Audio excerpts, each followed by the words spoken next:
Bassotto out for game 3.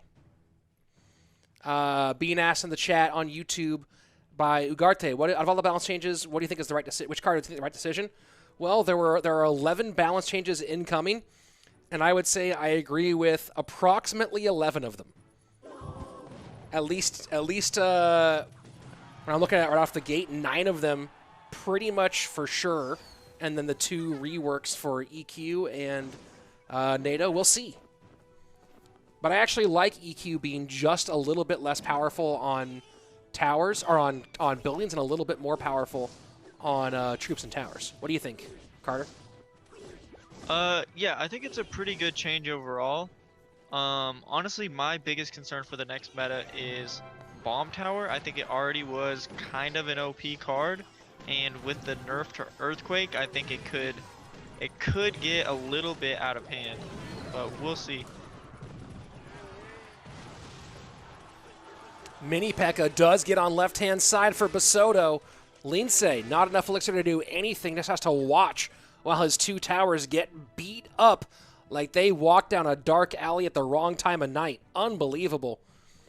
First minute and a half done, and Lince must be beside himself with how that opening exchange went, and it is Royal Giant for Bassotto, which we haven't seen a ton of, but we have seen some effective RG play here in this tournament. Yeah, RG is an interesting card in this meta because, you know, with Bomb Tower and Goblin Hut both being, you know, super dominant buildings, and then Mini P.E.K.K.A also just being an excellent counter to RG and a very popular card right now. You know, it's definitely not easy for RG decks to get good connections, but you know, you saw there with that Mini P.E.K.K.A offensively just shredding through the battle healer and everything. Yeah, Samuel was able to get a huge connection early on.